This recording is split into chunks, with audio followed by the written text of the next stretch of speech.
वास्तवात मानव जीवन आणि मानव देह प्राप्त होणे हेच सृष्टीचे महान अनुदानच म्हटले पाहिजे.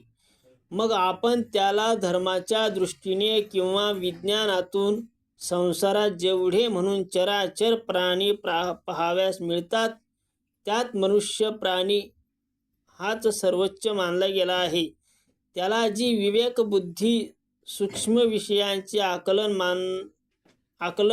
मनाला आणि क्षमतापूर्ण ज्ञानेंद्रियांना विचारांचे खत पाणीच जणू परमेश्वराने त्याला प्रदान केले आहे.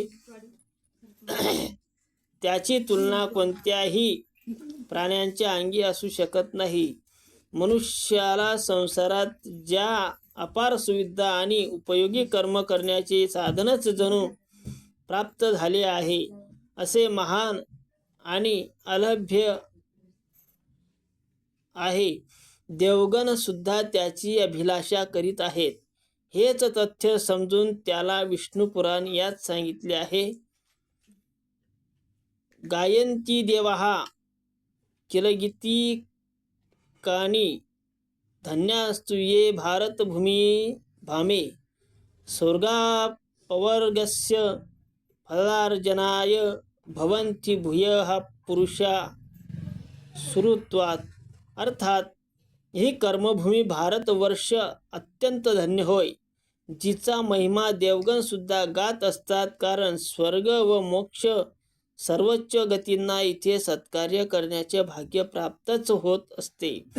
स्वर्ग म्हणणारे लोक भोग भोगीत असणारे अधिकतर का असेनात, तिथले प्राणी परिश्रमाशिवाय आपल्या अभिलाषांची पूर्तता नाही का करेना, पण त्यांना ह्या गोष्टींचा अवसरच कधी मिळत नाही की त्यागी तपस्या परोपकाराच्या मार्गाच्या अनुषंगाने दूषित कर्मबंधने तोडून आत्मशक्तीच्या प्रेरणेने स्वावलंबन पूर्वक ब्रह्मनिर्माणाच्या दिशेने आगेकूच करीत राहावे. अशा प्रकारे गरुड पुराण याचा मुख्य उद्देश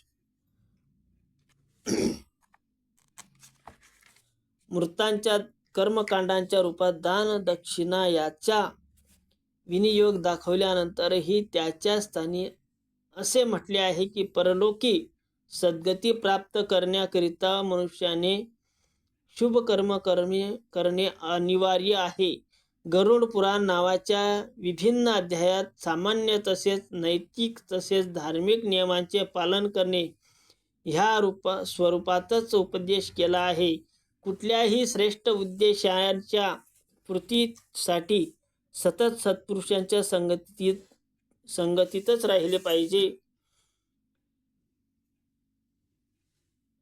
बदलौकिकांच्या संगतीत राहिल्याने पृथ्वीवर किंवा परलोकी कधीच हित साधू शकत नाहीत. परकीय व्यक्ती सुद्धा हित संपादन करणारा निघू शकतो. उलट आपला भाऊ कधी परमशत्रू निपजू शकतो. म्हणूनच जो आपले खरे हित करीत असेल त्यालाच आपला भाऊ समजले पाहिजे. त्याच माणसाला वास्तवात जीवित मानले पाहिजे, ज्यामध्ये चांगले गुण व चांगले विचार पाहावयास मिळाले आणि जो धर्मभावनांना ठेवून जो राहतो तो दुष्टांच्या संगतीपेक्षा नरकवास चांगला आहे. कारण नरकात राहिल्याने पापाचे पालन तरी होते, परंतु दुष्टगृहात राहिल्याने उलट पाप वाढतच जाते. ज्याचे धन नष्ट होऊन जाते तो घरत्याग करून तीर्थयात्रेला निघून जातो, परंतु जो सत्याने चालत नाही त्याला तर नरकातच खितपत पडून राहावे लागते. जो कुणास वचन देतो परंतु त्याचे पालन करीत नाही, जे चुगलीखोर असतात, खोटी साक्ष देतात, मद्यपान करतात, ते सगळे नरकात घोर कष्टदायक वैतरणी नदीत पडून असतात. कुणाचे घर जाळणारा, स्वतः विष देणारा, प्रथम दान करून पुनश्च त्याचे अपहरण करणारा, शेतीवाडी पूल वगैरे सार्वजनिक स्थाने नष्ट करणारा, परस्त्रीबरोबर गमन करणारा वगैरे व्यक्ती ही वैतरणी नदीत मोठे कष्टदायक कर्मात खितपत पडत असतात. जो कंजूस आहे, नास्तिक आहे, क्षुद्र स्वभावी आहे, सदोदित क्रोधमयी असतो, स्वतःचेच खरे मानणारा, अत्यंत अहंकारी, कृतघ्नी, विश्वासघातकी आहे, ते सर्व वैतरणी नदीत दीर्घकाळ नरकवास भोगत असतात. जे लोक केवळ शारीरिक व अर्थसंबंधी दुष्कर्मांनाच नरकवासाचे कारण समजतात, ते वास्तववादालाच समजत असतात. मानसिक स्वभाव आणि अहंकार जाणून दोष प्रत्यक्ष पापाहूनही नरक यातनांचे कारणीभूत होतात.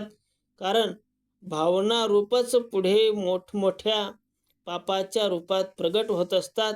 ज्या व्यक्तींची मनोकामना शुद्ध आहे आणि विचारधारा पवित्राच्या दिशेने वाटचाल करीत असते, त्याची अभिरुची पापकर्माच्या दिशेने जाणारच नाही. यासाठीच गरुड पुराण कर्त्याने अहंकार, नास्तिकता, क्षुद्रता, कृपणता, क्रोध आदी नरकाचे निमित्त लिहिलेले आहे. यामध्ये काही भूतप्रेतांचा विषयच नाही.